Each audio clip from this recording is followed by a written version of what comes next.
यहाँ की गाय देखो भाई, बिल्कुल भूरी। ओ भाई ये तो गलत काम में लग गए।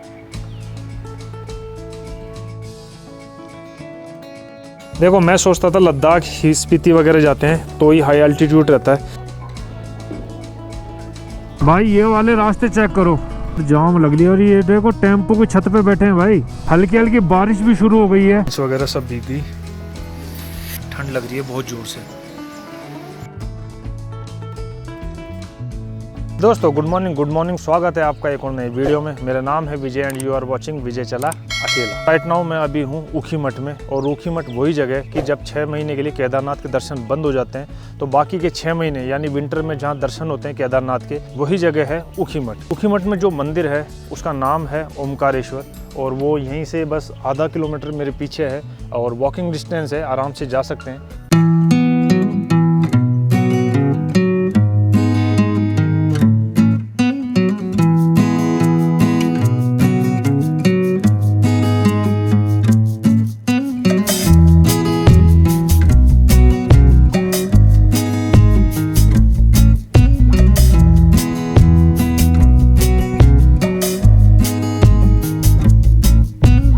अभी मैं जहाँ हूँ, जो होम स्टे मैंने लिया है ये है कन्हैया होम स्टे। तो दोस्तों आज हम करेंगे इस उत्तराखंड सीरीज में अपना तीसरा धाम जो है केदारनाथ। ये जो पीक्स दिख रही हैं आपको, ये है केदारनाथ पीक्स है ना, लेकिन अभी यहाँ थोड़े बादल लग गए हैं तो दिख नहीं रहा है अच्छे से। देखो ये रोड दिख रहा है आपको, रात को इधर से ही आया था मैं, और इधर से आकर के, और वो सामने वो भाई दिख रहे हैं चलते हुए, देखो जूम करके दिखाता हूँ। ये भाई है ना, तो ये अपना होम स्टे है कन्हैया के नाम से, इसका नंबर आ रहा होगा नीचे। कभी आओ तो रुक सकते हो आप, अच्छी जगह है, बजट फ्रेंडली और मेन रोड पर है। वो सामने जो रास्ता है वो जा रहा है चोपता, तुंगनाथ और बद्रीनाथ, और हम इधर आ गए हैं ऊखीमठ की तरफ। अब यहाँ से आधा किलोमीटर मंदिर है, चलते हैं। जब आप आओगे उधर केदारनाथ की तरफ से बद्रीनाथ जाओगे, पेट्रोल नहीं है तो यहाँ ऊखीमठ में फ्यूल अप करवा लेना, वरना इसके बाद में 60-70 किलोमीटर दूर गोपेश्वर में मिलेगा। सुबह सुबह ऐसा लग रहा था कि बारिश वगैरह हो जाएगी, क्योंकि बादल है ना बिल्कुल काले पड़ गए थे, लेकिन फिर समय के साथ साथ जैसे सूरज जी निकले वैसे ही बादल भी चले गए। तो इतनी ज़्यादा तो ठंडी नहीं है, लेकिन हाँ हल्की हल्की ठंडी हवा चल रही है। जा रहा हूँ मैं मंदिर की तरफ। यहाँ की गाय देखो भाई, बिल्कुल भूरी, इसकी आंखें भी भूरी हैं, और इसके बाल देखो कितने बाल हैं शरीर पे, फर के जैसे लगे हुए हैं। बिल्कुल फर लग रहा है, ऐसा लग रहा है जैसे वो जैकेट आती है ना वूलन, बिल्कुल वैसी। ये इधर सुबह सुबह मंदिर के रास्ते में मोंकेश भाई, ओ भाई ये तो गलत काम में लग गए।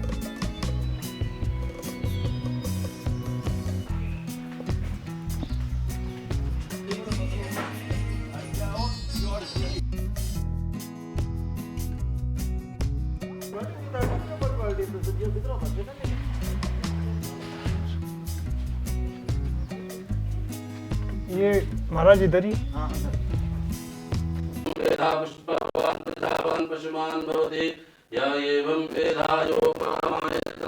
सदा शिवाय श्रीमन्महादेवाय नमो।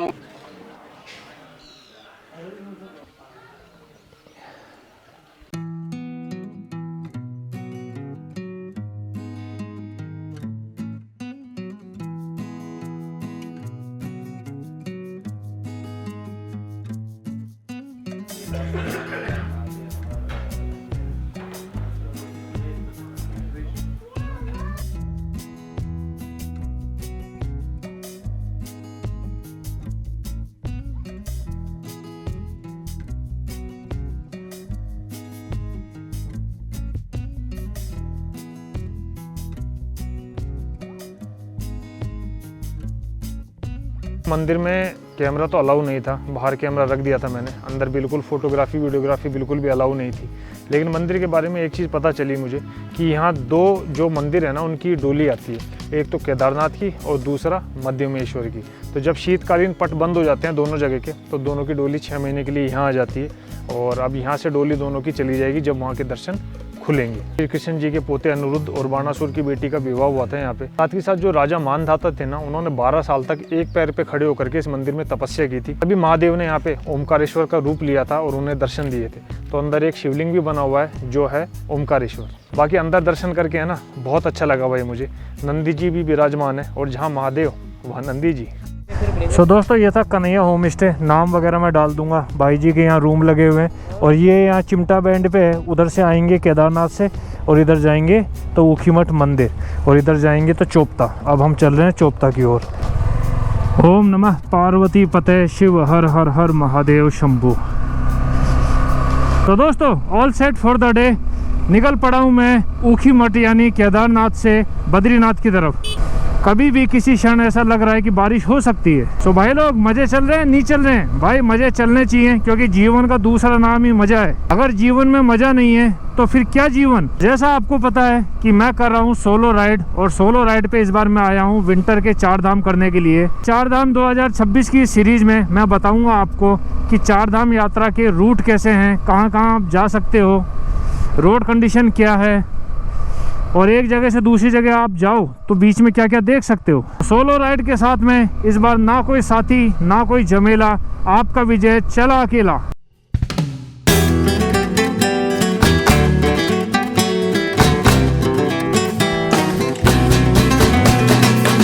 देखो ऊखीमठ से निकलते ही यहाँ लेफ्ट में रास्ता जा रहा है राई होते हुए, तो मध्य महेश्वर मंदिर यहाँ से 40 किलोमीटर है, तो तकरीबन 20-22 किलोमीटर का तो शायद उसका ट्रैक है। और तुंगनाथ मंदिर दिखा रहा है यहाँ से 33 किलोमीटर, तो 30 किलोमीटर जाना है हमें चोपता तक, उसके बाद 3 किलोमीटर ऊपर। आज ऐसी पहाड़ी रास्तों से चलना है अपने को। वैसे तो पिछले 3-4 एपिसोड से 3-4 दिनों से ऐसे रास्तों से चल रहा हूँ मैं, लेकिन कल जब आए था मैं तो थोड़ी पहाड़ वाली फीलिंग कम हो गई थी, क्योंकि चंबा वगैरह रास्ते पे चला गया था मैं, और उस रास्ते पे बड़े बड़े हाईवे हैं भाई, ऐसा लग नहीं रहा था कि पहाड़ों में चल रहे हैं। 10:10 पे होटल से निकला था मैं। और भैया रास्ते की अगर बात करें, रोड तो पक्का है, लेकिन रोड की चौड़ाई चेक करो यार, चौड़ाई बड़ी कम है। और सामने दिख रहे स्नो कैप माउंटेन्स, भाई बादल भी लगे हुए हैं वहाँ तो ऊपर। ऐसा लग रहा है ठंडी होगी चोपता में बढ़िया वाली। और अभी कुछ दिनों पहले, कोई 20-1 दिनों पहले स्नोफॉल भी हुआ था इधर, तो 15 किलोमीटर पहले इतनी ज़्यादा बर्फ़ हो गई थी कि लोग पैदल भाग रहे थे भाई, क्योंकि गाड़ी तो जा नहीं पा रही थी। और अब स्नो का एक बूंद नहीं है, मतलब एक स्नो देखने को ही नहीं मिलेगी भाई। ये वाले रास्ते चेक करो, बिल्कुल पहाड़ के नीचे से चल रहे हैं भाई। ब्रेकफास्ट करना है मुझे, ब्रेकफास्ट किया नहीं था मैंने। इधर तो लॉक लगा हुआ है, कुर्सियाँ बाहर रखी हुई हैं, और हमारे उधर कुर्सियाँ वगैरह कुछ भी सामान बाहर छोड़ दो ना, तो जो कचरे उठाने वाले नहीं आते हैं पीछे झोला टाक करके, उसमें डालेंगे और ले जाएंगे। और यहाँ भाइयों ने कुर्सियाँ वगैरह ऐसे ही रख रखी है। बताओ 9 किलोमीटर के करीब आ गया हूँ मैं, और ये पहला लैंडस्लाइड जोन मिला है मुझे। कहाँ तक टूटा हुआ है? हाँ ज़्यादा तो नहीं है, कोई 50 मीटर। भाई जी कौन सी जगह है ये? पोथीवासा। मैं हूँ अभी पोथीवासा में, और चोपता के रास्ते में। कितना दूर है यहाँ से चोपता? 15 किलोमीटर बचा हुआ है भाई। और यहाँ बर्फ़ गिरी थी ना अभी? कितने दिन पहले? ये हफ्ते भर पहले अच्छी बर्फ़ थी, लेकिन अभी कुछ नहीं है। अभी चोपता में भी ऊपर ही दिखेगी शायद, है ना? अच्छा, ये पहला ब्रेक। आलू प्याज का पराठा खा लेता हूँ, चाय पी लेता हूँ, और नज़ारे यहाँ से है ना कुछ ऐसे भाई। बाइक अपनी यहाँ खड़ी है और सामने नज़ारे देखो आप। देखो मैं सोचता था लद्दाख ही स्पीति वगैरह जाते हैं तो ही हाई एल्टीट्यूड रहता है, लेकिन भाई चोपता में भी हाई एल्टीट्यूड है। देख रहे हो लेज के पैकेट फटने को हो रहे हैं तैयार। अभी 1-2 कुछ तो टाइट हैं और ये तो फट गए हैं शायद।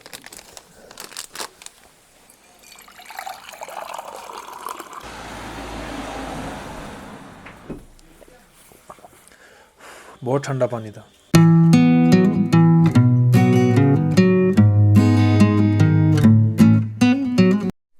देखो यहाँ रुका था मैं, खाया मैंने एक पराठा और चाय। पराठा बहुत बढ़िया बनाया था, बहुत बढ़िया। मन हुआ एक और खा लूँ मैं, लेकिन मुझे लगा कि वही इतना सफिशिएंट था कि पेट भर गया मेरा। और भाई जी ने यही सेटअप बना रखा है बहुत बढ़िया वाला। देखो इधर पूरी देसी किचन बनाई हुई है। अगर चोपता जा रहे हो तो यहाँ रुक जाना, आगे जाओगे तो महंगा भी मिलेगा, अच्छा भी नहीं मिलेगा, क्योंकि जहाँ भीड़ भाड़ होती है ना वहाँ आपको पता है कैसा क्या होता है। पहाड़ी फूड जंक्शन के नाम से है, और जब आओगे ना नीचे ऊखीमठ से तो 15 किलोमीटर पे है फिक्स।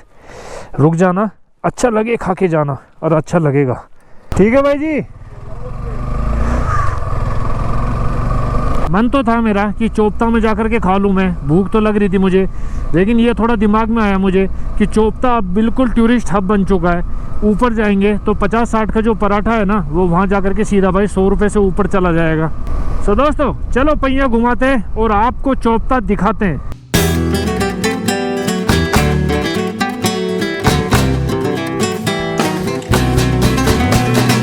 अभी चलते चलते ऐसा मन हो रहा है मेरा कि मैं चलता रहूं और स्नोफॉल हो जाए। ट्रक आ गया था भाई, रास्ता पूरा रुक गया था ट्रक से, क्योंकि रोड की चौड़ाई नहीं है। इसमें दिक्कत ये है कि अगर अंधेरा हो जाए ना, तो अंधेरे के समय अगर 2 व्हीलर से आ रहे हो तो इसको अवॉइड कर दो भाई, या तो उखी मठ में रुक जाओ या पीछे कहीं रुक जाओ। अंधेरे में इधर से नहीं जाना, क्योंकि अंधेरे में यहाँ रोडों के ऊपर जंगली जानवर, लेपर्ड, तेंदुआ, बाघ वगैरह ये सब आ जाते हैं। जाम लग लिया भाई, हल्का सा मोड़ आया और जाम लग लिया। और ये देखो टेम्पो की छत पे बैठे हैं भाई, टेम्पो की छत पे। पर टेम्पो की छत पे ऐसी जगह नहीं बैठना चाहिए, कई बार पेड़ चट्टान वगैरह जो है थोड़ी नीचे होती है भाई, तो ड्राइवर को तो इतना ध्यान नहीं रहता चलाते वक्त, सर पे पत्थर लग जाए, कुछ आ जाए। बाकी यहाँ ठंडी है ना, एक्सट्रीम लेवल की पड़ती है रात में। एक भाई सुबह मिला था मुझे जो कह रहा था कि भैया ठंड में हमारी जान निकल गई रात को। भाई साहब ऐसा ऑफ सीजन चल रहा है, लेकिन फिर भी भीड़ देख रहे हो। और ये जो बाइक वगैरह खड़ी है ना, ये सब है उन बंदों की जो ट्रैकिंग करके पहुँचे भाई ऊपर तुंगनाथ। राइट नाउ मैं हूँ अभी चोपता में, और चोपता से जो है रास्ता जाता है भाई तुंगनाथ का। हाँ, ये लाल वाला जो गेट दिख रहा है भाई, यही प्रवेश द्वार है तुंगनाथ का। और यहाँ से 3 किलोमीटर ऊपर चढ़ के वर्ल्ड के सबसे ऊँचे शिव जी के मंदिर के दर्शन होते हैं भाई। अब थोड़ा सा आगे रुकता हूँ मैं, इधर तो भीड़ वगैरह लगी हुई है अच्छी, बहुत भीड़ है यार, बहुत भीड़ है। इतनी सारी बाइक्स खड़ी हैं, तो जितनी बाइक है ना, ये उतने ही ट्रैकर पहुँचे हुए हैं भाई ऊपर। मुझे ट्रैकिंग में इतना कोई इंटरेस्ट नहीं है, लेकिन जहाँ मंदिर वगैरह होता है वहाँ तो चला जाता हूँ मैं। तो अभी तुंगनाथ जी का जो मंदिर है वो बंद है, और बैसाखी वाले के दिन वहाँ के भी जो है दर्शन खुलेंगे भैया। उनकी भी जो डोली है वो यहीं मुक्की मठ करके कोई जगह है, मुक्कू मठ करके, वहाँ आ जाती है। सो दोस्तों राइट नाउ मैं हूँ चोपता में, और सोचा था मैंने कि ड्रोन उड़ाऊंगा, लेकिन मौसम देखो भाई ऊपर, मतलब कभी भी बारिश है ना किसी वक्त गिर सकती है।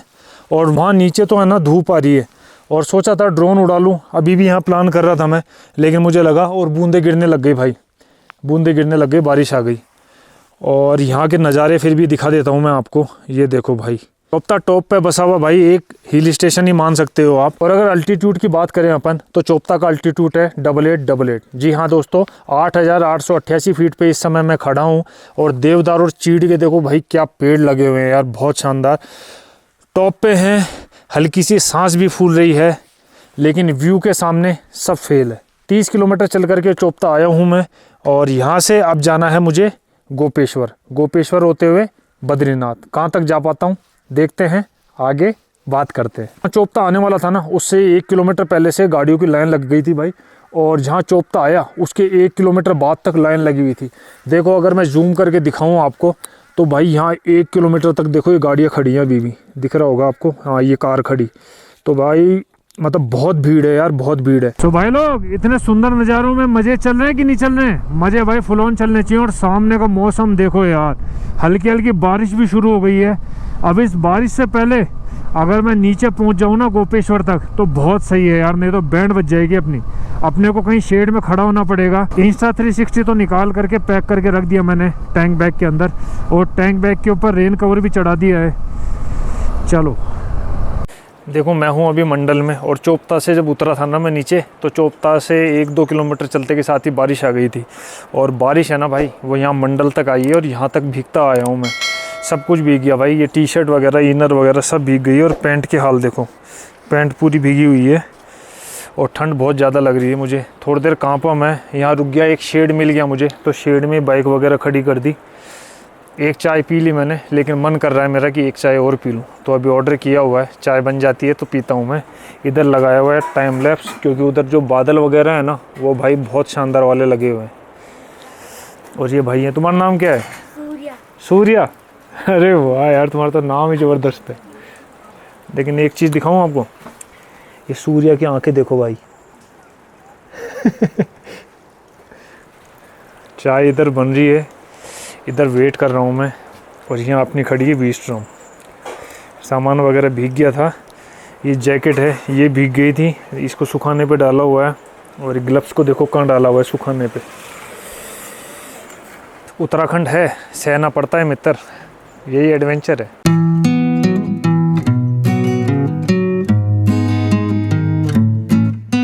ठंड लग रही है बहुत ज़ोर से, चाय पी रहा हूँ, चाय सारा है। राइडिंग जैकेट भी भीग गई है पूरी, राइडिंग जैकेट ने बचा लिया, नहीं होता तो और भीग जाता मैं। बाकी ये देखो ग्लव्स भी भीगे हुए हैं, ठंड बहुत लग रही है भाई, मुझे कांप रहा हूँ। यहाँ रुका भाई मैं तकरीबन आधा पौन घंटा, बारिश वगैरह रुक गई, हल्की हल्की सी धूप भी दिख रही है। अब तो चलते हैं। अब 2 चाय पी ली मैं, ठंड बहुत ज़्यादा लग रही थी यार मुझे।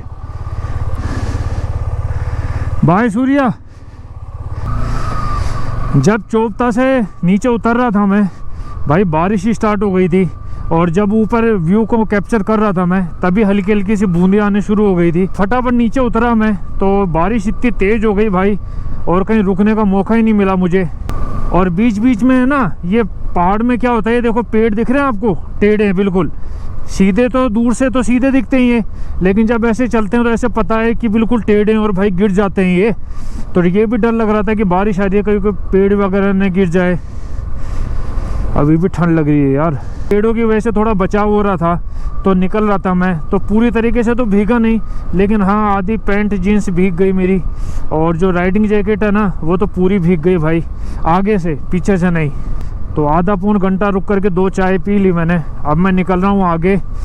फिलहाल ये जगह है मंडल, और मंडल से 15 किलोमीटर है गोपेश्वर। और गोपेश्वर में गोपेश्वर नाथ जी का मंदिर है, और उस मंदिर का जो कनेक्शन है ना, वो 2013 की जो त्रासदी आई थी ना केदारनाथ में, उससे है भाई। अब उससे क्या कनेक्शन है, अगर मैं वहाँ रुका ना तो ज़रूर बताऊँगा आपको, और अगर नहीं रुका तो भी बताऊँगा, लेकिन आगे बताऊँगा। यहाँ इतनी ज़्यादा ठंड लग रही थी मुझे, कप कप ही छूट रही थी, तो मैंने क्या किया, राइडिंग जैकेट उतार के सूखने को डाल दी, और फिर मैंने जो काली जैकेट है ना मेरी, एक डेकेथलॉन वाली, वो पहन ली। उसको पहनने के बाद में थोड़ा आराम लगा मुझे। अभी भी बारिश की हल्की हल्की बूंदें गिर रही हैं। देखो गोपेश्वर में एंट्री कर दी है मैंने, और गोपेश्वर में एंट्री करते के साथ ही भैया यहाँ से है ना, ये जो ट्रैक जा रहा है ऊपर, ये जा रहा है रुद्रनाथ का ट्रैक। कहते हैं सबसे जो टफ ट्रैक है ना, उसमें से एक है रुद्रनाथ का ट्रैक।